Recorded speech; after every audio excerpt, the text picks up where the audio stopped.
Bismillahirrahmanirrahim. Assalamualaikum warahmatullahi wabarakatuh.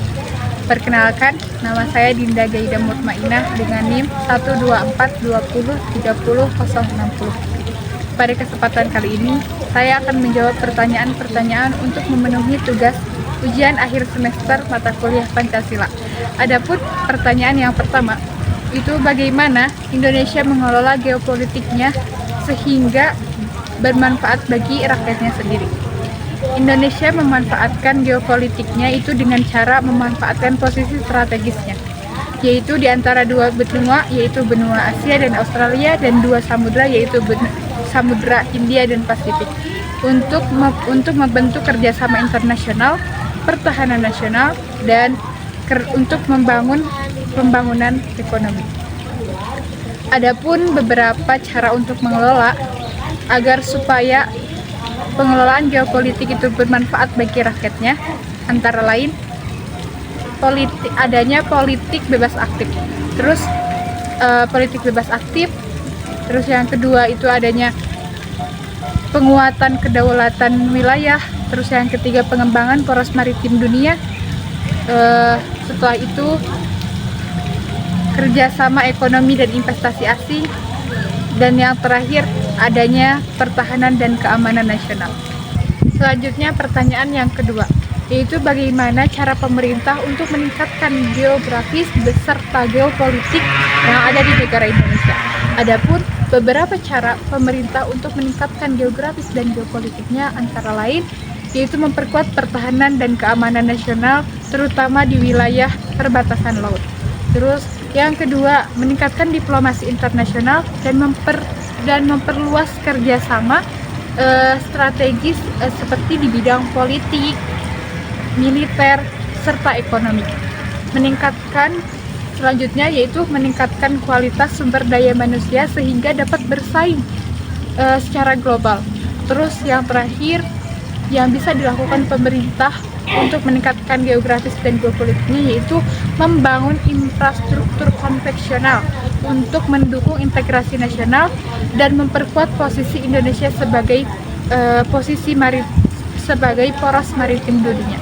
Pertanyaan nomor 3, yaitu jelaskan tentang geostrategi dan apa hubungannya geostrategi dan geopolitik. Geostrategi dapat diartikan sebagai penempatan kondisi lingkungan dalam upaya mewujudkan suatu tujuan. Geostrategi juga dapat diartikan sebagai metode untuk mewujudkan cita-cita proklamasi yang sebagaimana yang diamanatkan dalam Undang-Undang Dasar 1945. Adapun hubungan antara geopolitik dan geostrategi yaitu geopolitik adalah arah atau pandangan, sedangkan geostrategi itu adalah alat atau cara. Geostrategi merupakan rencana tindakan dalam upaya nyata dalam mewujudkan tujuan geopolitik melalui kebijakan nasional seperti militer, ekonomi, sosial, budaya, dan pertahanan. Selanjutnya pertanyaan nomor 4. Apakah contoh penerapan geostrategi yang ada di Indonesia? Contoh penerapan geostrategi yang ada di Indonesia adalah bisa dilihat dalam berbagai kebijakan nasional. Salah satunya adalah penerapan wawasan di Nusantara, seperti pembangunan ibu kota di IKN atau Kalimantan Timur, yang dimana bertujuan untuk mengurangi kehidupan pembangunan antara Jawa dan luar Jawa. Pertanyaan nomor 5. Apa kendala utama dalam penerapan good governance di Indonesia? Kendala utama penerapan good governance di Indonesia yaitu ada karena pemerintah lebih mementingkan politik.